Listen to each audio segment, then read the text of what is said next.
अक्षय तृतीया। आप सभी को अक्षय तृतीया की हार्दिक शुभकामनाएं। अक्षय तृतीया जिनको आखा तीज भी कहा जाता है, तो ये अक्षय तृतीया का महत्व, अक्षय तृतीया के बारे में पूरा वीडियो है। वीडियो को लाइक कीजिए, चैनल पर नए सब्सक्राइब कीजिए और वीडियो को शेयर कीजिए और वीडियो को पूरा देखिए ताकि समझ में आए कि अक्षय तृतीया का महत्व और उसके बारे में ज़रूरी जानकारी। अक्षय तृतीया संस्कृत में अक्षय शब्द का अर्थ है समृद्धि, आशा, खुशी, सफलता के अर्थ में कभी कम न होने वाला अक्षय, जबकि तृतीया का अर्थ है चंद्रमा का तीसरा चरण। इसलिए नाम रखा गया है अक्षय तृतीया। यह हिंदू कैलेंडर के अनुसार वसंत महीने वैशाख के तीसरे चंद्र दिवस पर पड़ता है, जब इसे मनाया जाता है, और नाम इस विश्वास को संदर्भित करता है कि इस दिन भक्ति और धर्मपरायणता करने से मिलने वाले लाभ कभी खत्म नहीं होते हैं। अक्षय तृतीया जिसे अक्ति या आखा तीज के नाम से भी जाना जाता है और एक वार्षिक जैन और हिंदू वसंत त्योहार है।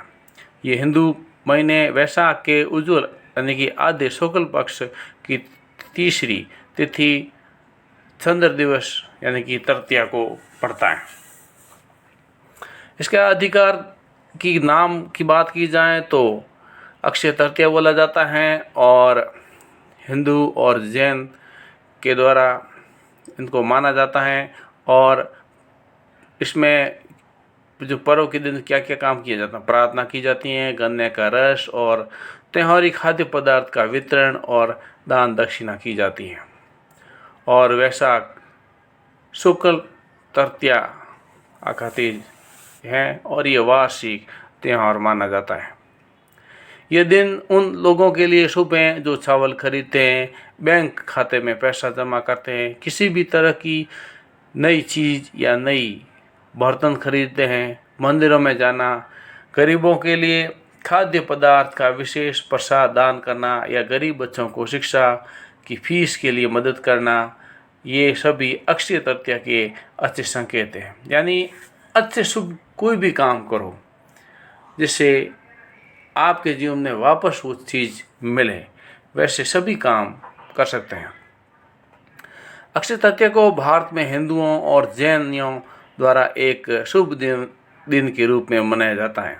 यह अंतहीन समृद्धि का तीसरा दिन दर्शाता है। अक्षय तृतीया को भारत और नेपाल के कई क्षेत्रों में हिंदुओं और जैनियों द्वारा नए उपक्रमों, विवाह, दान और सोने या अन्य संपत्ति जैसे निवेश के शुभ माना जाता है। वह उन प्रियजनों को भी स्मरण का दिन है जिनकी मृत्यु हो गई। इस दिन दिवंगत आत्माओं को सम्मानित करने के लिए अक्सर अनुष्ठान किए जाते हैं। ये दिन वैवाहिक एवं अविवाहित महिलाओं के लिए क्षेत्रीय रूप से महत्वपूर्ण है, जो अपने जीवन में पुरुषों की भलाई के लिए या भविष्य में उनकी सगाई होने वाले पुरुष के लिए प्रार्थना करती है। प्रार्थना के बाद वे अंकुरित चने, ताजे फल और भारतीय मिठाइयाँ वितरित करते हैं। यदि अक्षय तृतीया सोमवार को पड़ती हैं तो ये त्यौहार अधिक शुभ माना जाता है। इस दिन उपवास, व्रत, दान और दूसरों की मदद करना एक त्यौहार की खास मुख्य प्रथा है। जैन परंपरा में देखे जाए तो अक्षय तृतीया महत्वपूर्ण त्यौहार है, क्योंकि ये प्रथम तीर्थकर ऋषभ देव जी को उनके हाथों से गन्ने का रस डालकर 400 दिनों के उपवास को समाप्त करने की याद दिलाता है। श्वेतांबर जैन एक महान उपवास करते हैं जिनका वैकल्पिक दिनों में भोजन करते हैं और 400 दिनों तक ये चलता है। इस प्रथा को वर्षितव के नाम से जाना जाता है। ऋषभ देव ने सांसारिक सुख को त्याग दिया था और भिक्षु बन गए थे। उसके बाद उन्होंने 400 दिन बाद श्वेतांबर परंपरा के अनुसार 6 महीने बाद उपवास किया। आम अनुयायियों में भोजन स्वीकार नहीं किया, क्योंकि जब हर बार भोजन दिया जाता है तो वह दोष रहित नहीं होता, और जैन साधु को दिए जाने वाले भोजन में 42 दोष पर प्राचीन श्वेतांबर ग्रंथ आश्रम सूत्र में विस्तार से चर्चा की गई है। आप मेरे वीडियो को लाइक कीजिए, चैनल पर नए तो सब्सक्राइब कीजिए और वीडियो को शेयर कीजिए। हिंदू परंपरा में इस त्योहार में कृष्ण द्वारा द्रौपदी को अक्षय पात्र भेंट करने की कहानी है। जब वे कई ऋषियों के साथ ऋषि दुर्वासा के दर्शन के लिए आए थे, वन में अपने निर्वासन के दौरान भोजन की कमी के कारण पांडव राजकुमार भूख से व्याकुल थे। ये जानते हुए दुर्योधन ने जानबूझकर ऋषियों को उनके पास भेजा, क्योंकि वह जानता था कि पांडव उनका उचित आतिथ्य नहीं कर पाएंगे। सबसे बड़े पांडव युधिष्ठिर ने अनजाने में भगवान सूर्य से प्रार्थना की थी, जिन्होंने उन्हें जादुई कटोरा अक्षय पात्र दिया था, जो तब तक भरा रहेगा जब तक द्रौपदी उसमें भोजन नहीं कर लेती।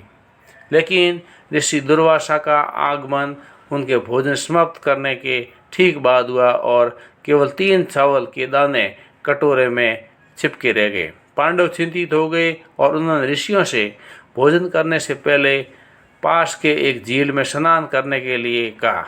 जब वे चले गए तो द्रौपदी ने मदद के लिए अपने मित्र भगवान कृष्ण को बुलाया। कृष्ण आए और कटोरे से अनाज खा लिया, जो ऋषियों सहित ब्रह्मांड में सभी प्राणियों की भूख को बुझाने के लिए था।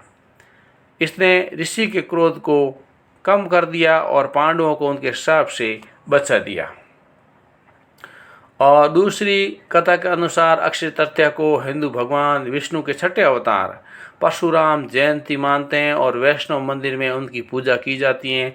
जो लोग इन्हें परशुराम के सम्मान में मनाते हैं, वे कभी कभी इस त्यौहार को परशुराम जयंती के रूप में मनाते हैं। वैकल्पिक रूप से कुछ लोग विष्णु के 8वें अवतार कृष्ण पर अपनी श्रद्धा केंद्रित करते हैं। अन्य बातों की पौराणिक कहानियों की बात की जाए, जिसके अनुसार ऋषि व्यास ने अक्षय तृतीया पर भगवान गणेश को हिंदू महाकाव्य महाभारत सुनाना शुरू किया था। एक अन्य किंवदंती के अनुसार इस दिन गंगा नदी धरती पर उतरी थी और यमुनोत्री मंदिर और गंगोत्री मंदिर हिमालयी क्षेत्रों में भारी बर्फबारी से भरी सर्दियों के दौरान बंद होने के बाद छोटा 4 धाम तीर्थ यात्रा के दौरान अक्षय तृतीया के शुभ अवसर पर खोले जाते हैं और मंदिर अक्षय तृतीया के अभिजीत मुहूर्त पर खोले जाते हैं।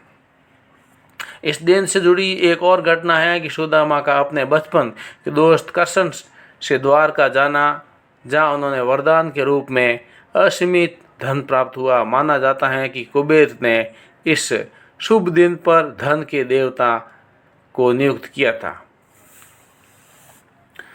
आप मेरे वीडियो को लाइक कीजिए, चैनल पर नए सब्सक्राइब कीजिए और वीडियो को शेयर कीजिए।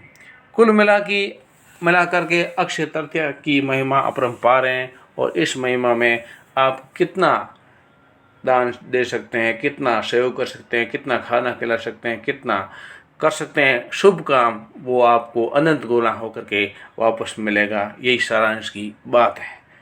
आज के लिए बस इतना ही। आप सभी को ये आखा तीज की अक्षय तृतीया की हार्दिक शुभकामनाएं। आपका जीवन मंगलमय खुशियों के साथ में दिन दूना रात चौगुनी बढ़ते रहे। जय हिंद।